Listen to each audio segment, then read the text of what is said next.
Beautiful day here in Bristol. Thank you so much for being with us here on First Take. Sun is shining. We are happy to be here with you. We appreciate you all.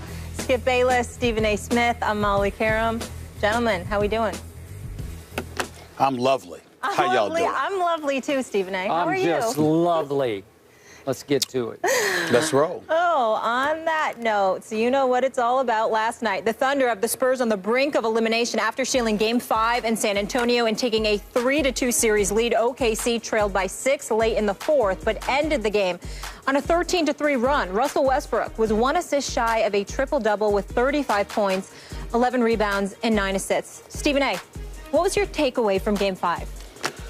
My takeaway from Game 5 is that the Spurs looked old very, very quickly. And LaMarcus Aldridge came up small. I mean, he hasn't been getting it done the last 3 games. Certainly hasn't been getting it done in the fourth quarter of the last 3 games. Meanwhile, Russell Westbrook just reminded the world that there are 2 superstars on the Oklahoma City Thunder, not just one. Kevin Durant didn't have the greatest game, even though he hit some big shots. But Russell Westbrook was absolutely sensational. And regardless of the 8 turnovers, the fact is he showed up when he needed to show up. He made big plays down the stretch. His speed, his athleticism, his aggression definitely stole the show. There were a couple of lapses, obviously, where the San Antonio Spurs thought a whistle would be blown and sort of relaxed a little bit. And Russell Westbrook, that engine constantly churning, just kept going and made a couple of plays down the stretch where San Antonio lollygagged or they thought a whistle would be blown, and that didn't happen, and that ended up being the case. I definitely believe, and as I'm sure Skip Bayless will accurately bring up, he got fouled by Kawhi Leonard. That should have been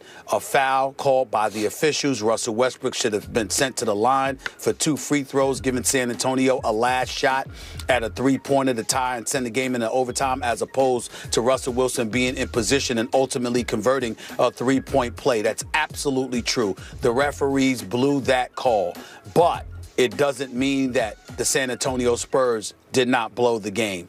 There were times where they had it in hand. But in the end, what did I say, Skip, weeks ago when we were talking about the San Antonio Spurs? I said my fear, even though I would pick them in 7 in this series because I thought both teams would protect their home court, other than stealing one early, they would protect their home court in the latter part of the series. What did I say? At some point in time, a Manu Ginobili, a Tim Duncan, or Tony Parker, the big 3, it would come down to one of those age-old veterans because Popovich is going to rely on them. Tony Parker hit a nice shot from the right wing. Outside of that, he missed his last 2 or 3 shots that could have closed the deal. He wasn't able to deliver. Kawhi Leonard wasn't the one taking the shot. LaMarcus Aldridge, who had been missing most of his shots, wasn't the one taking the shots. As a matter of fact, I'm going to put him in. I think LaMarcus Aldridge is big time. Don't get me wrong, as a talent. But he seemed a bit jittery as the pressure waned in the second half of yesterday's game, particularly the fourth quarter I'm talking about here. He seemed a bit jittery. He didn't seem to be himself. Wasn't following through with his normal shot. Didn't look as fluid as he normally looks. And in the end, what it comes down to is this. Oklahoma City, as I've repeatedly stated, has big-time talent. What we question is their ability to play together, sometimes defensively, sometimes offensively, overall as a cohesive unit. But the talent is there. The talent showed up last night when it counted most. And unfortunately, San Antonio's big 2 of Kawhi Leonard and most importantly, LaMarcus Aldridge did not when it counts. And as far as I'm concerned, the results are what they are because of it. I'll go back to your first point. I'm going to give Russell Westbrook his props today. He did a lot of very good things to win that basketball game. Mainly, to me, he just played harder and wanted it more than all my Spurs did, including, in the end, Kawhi Leonard. I give you that, Russell Westbrook. But as you pointed out, or just sort of swept under the carpet, Mr. Smith, Russell Westbrook had 8 turnovers last night, part of 20 Oklahoma City turnovers that included 5 from Kevin Durant. Late in the game, in the final minute and a half of the game, both Westbrook and Durant had huge turnovers that reopened the door for my San Antonio Spurs. One with 1:27 left by Russell Westbrook, just an unforced error. And then late in the game, 29 seconds left by Kevin Durant. Here, Spurs, we give you the game back on your home floor on which you went 40-1 in the regular season. My Spurs should have won that game 10 different ways. They were up 6 with 4 minutes left. I don't want to dwell. I'll get on to this later. But you're right about LaMarcus Aldridge. He still has too much Portland Trailblazer in him. That stage got too big for him. He's still not a full-fledged San Antonio big game primetime Spur. Not yet. He makes the most money on the team, but he hasn't earned his, so to speak, Spurs just yet. And last night, you're exactly right, jittery. 3 for 12 in the second half when my Spurs were up 13 midway through the third quarter. If he just makes 2 or 3 of those little open, and Stephen A., we're talking about open jump shots now. We're not talking about highly contested hand and face jump shots.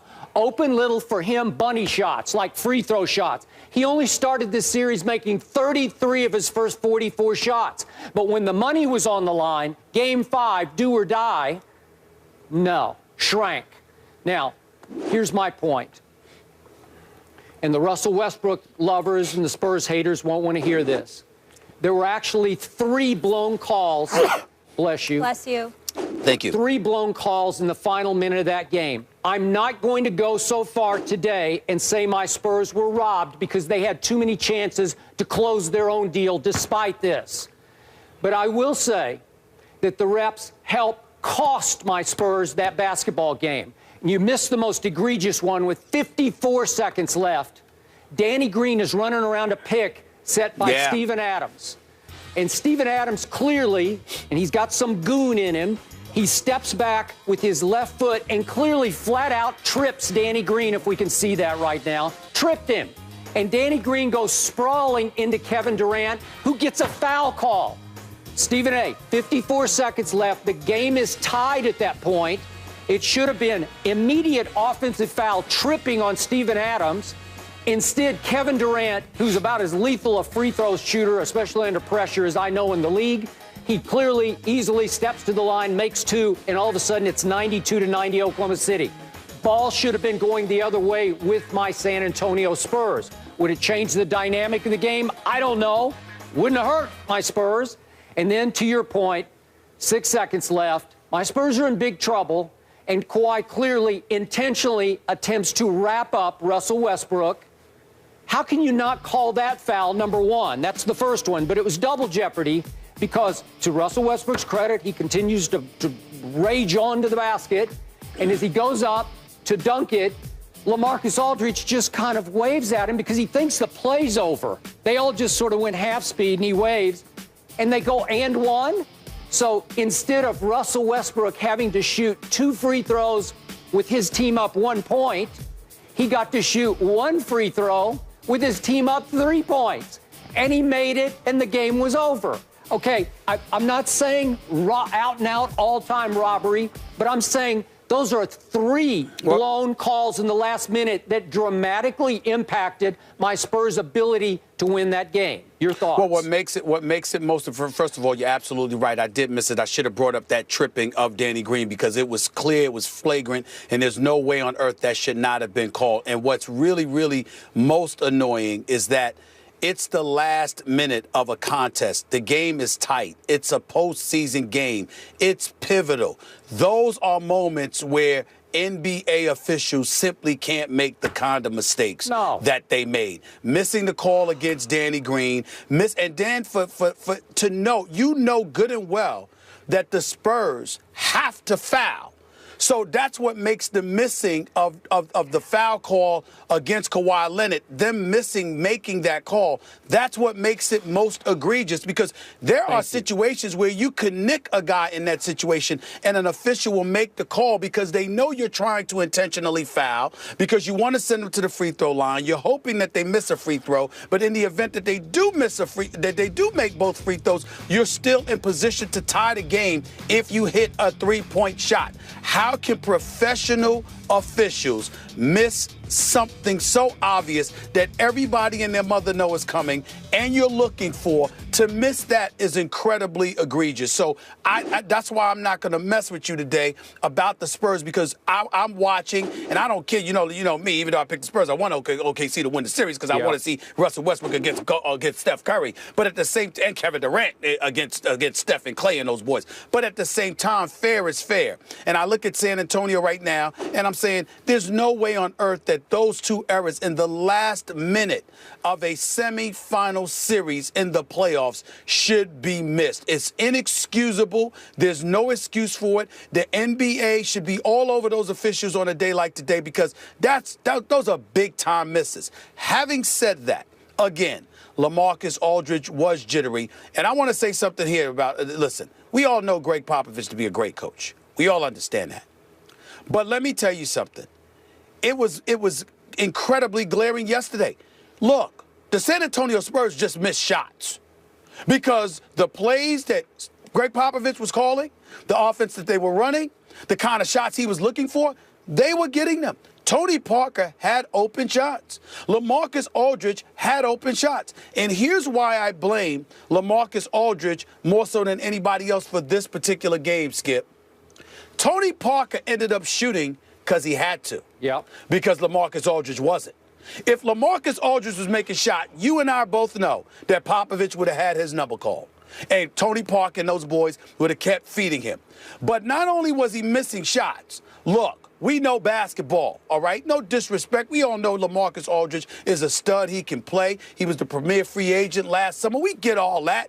But damn it, he was jittery. It's just that simple. He was. He looked a bit nervous. It wasn't that he was missing shots. He looked tight. Palms got sweaty, and other parts got tight, and he just looked like the moment, as you would say, was a bit too big for him. It is just that simple. That is why Tony Parker ended up taking the shots that he took. Danny Green hit 6 3-pointers. You can't ask for more from him. Plus, he stripped Kevin Durant on a key turnover in the last 2 minutes. Danny Green was playing defense. Kevin Durant didn't have a great game. He played great defense. He played great offense. He did more than his job. Tony Parker was asked to do more than he should have been asked to do. It was supposed to be LaMarcus Aldridge and Kawhi Leonard who stepped up. Kawhi did in moments, just wasn't consistent.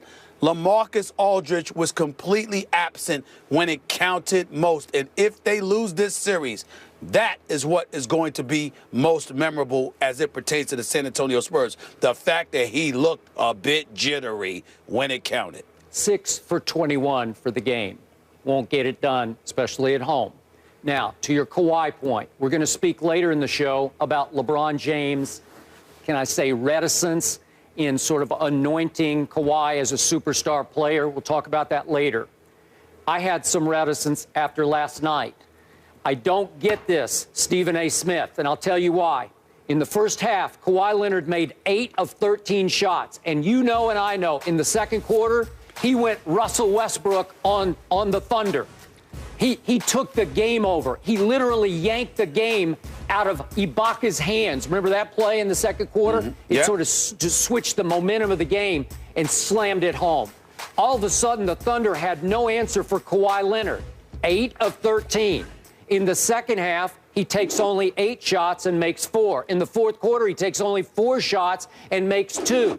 So on the 2 key possessions, when the Thunder have said, here, we reopen the door, we hand you the basketball. First Westbrook, then Durant. Right on schedule. We've seen them do it before, and they did it again. They were the Oklahoma City Blunder, not the Thunder, the team that can't close the deal. But my team has to go then take advantage. And Tony Parker, how many times have you heard me over the years talk about this, Stephen A? Dribble, dribble, dribble, dribble, dribble, dribble, dribble, dribble. Tony's not too old. Tony can still do it. You've seen him do it in this series. Dribble, dribble, dribble, dribble, dribble, dribble. Nothing. I don't know what they're doing. There doesn't seem to be a plan. And to your point, the shot clock is winding down. One time he just blew the shot clock, but on these 2 turnover opportunities, he wound up taking a rushed, indecisive jump shot that had no prayer, didn't sniff the rim, glanced off the side of the rim. Where was Kawhi Leonard on those two plays? I want it in his hands. Well, really? Well, seriously, sometimes they just can't stop him from getting to the basket or the free throw line. I agree with that, Skip. But again, I have to look at the Spurs. I have to look at Greg Popovich. I have to look at LaMarcus Aldridge more importantly. I ain't worried about Greg Popovich. I look at Greg Popovich because I know about his greatness. But the flip side to all of it is this, Skip. Kawhi Leonard shot 50% in the second half. He had 4 of 8 shots. He had 2 of 4 in each quarter. Okay, not enough. So he should have been more aggressive. I have to believe if he was not, that has something to do with what Popovich wanted done. When I look at LaMarcus Aldridge, 2 for 11 in the fourth quarter over the last 3 games, really? Terrible.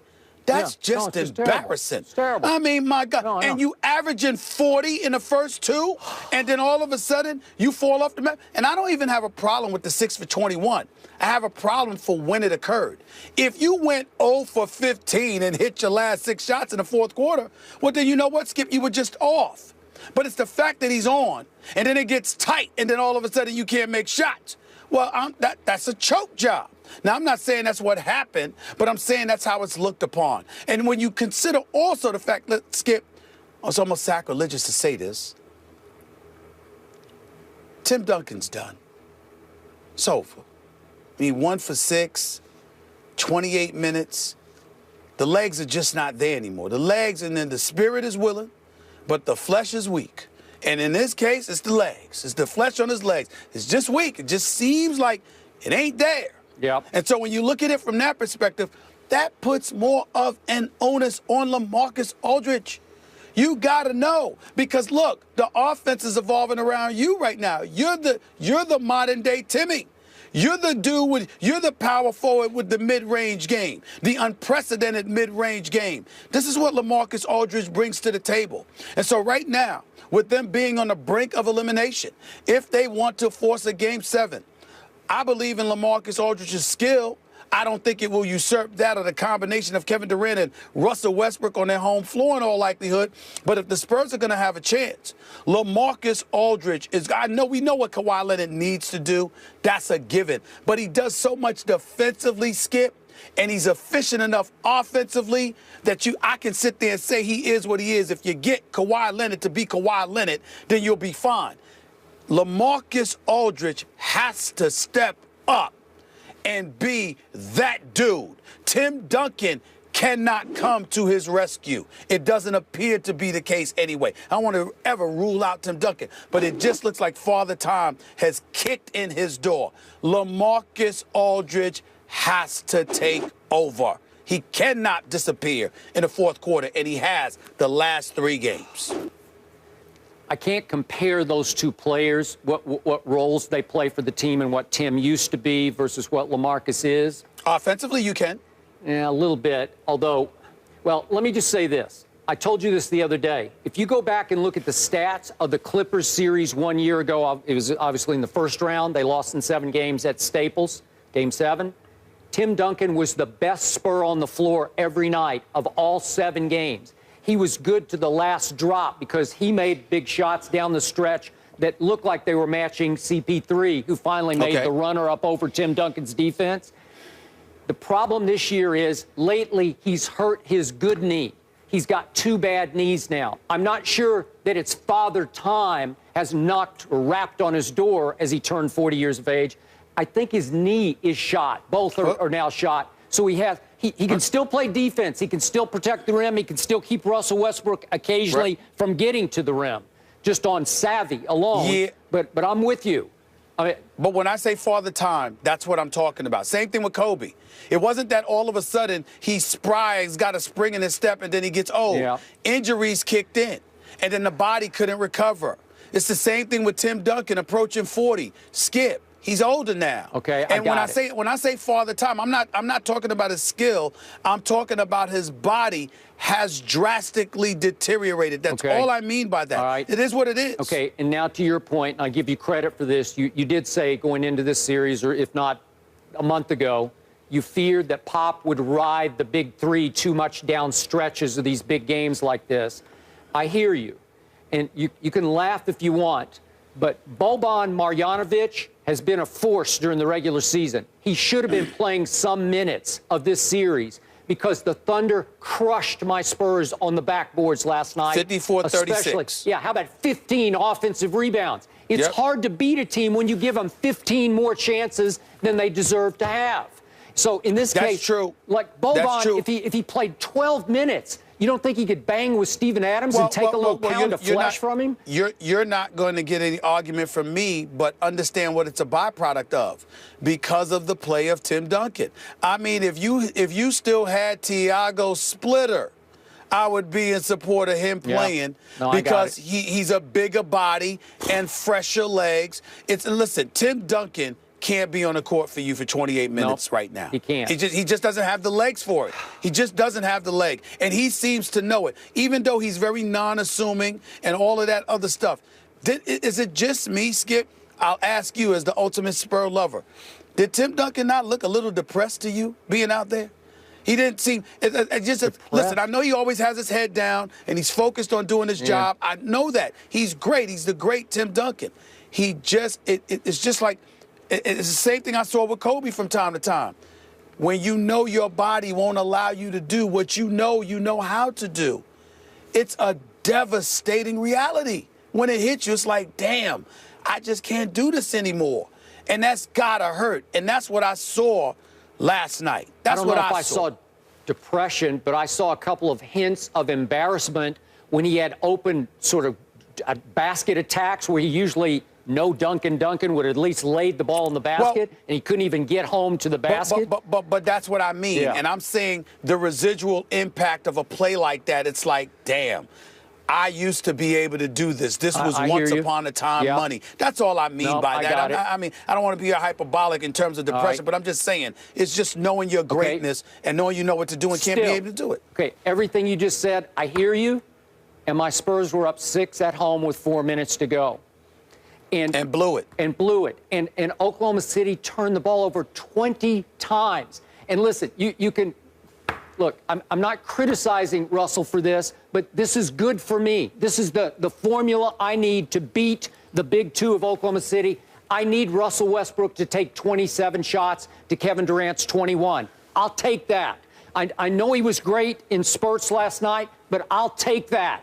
That's my formula. 20 turnovers with 27 shots by Russell Westbrook. I got a chance because the nuclear weapon is Kevin Durant, who looked a little tired in the fourth quarter and was not involved. What was he, 1 for 4 in the fourth quarter? He wasn't a factor. So when he's not a big factor, what's that?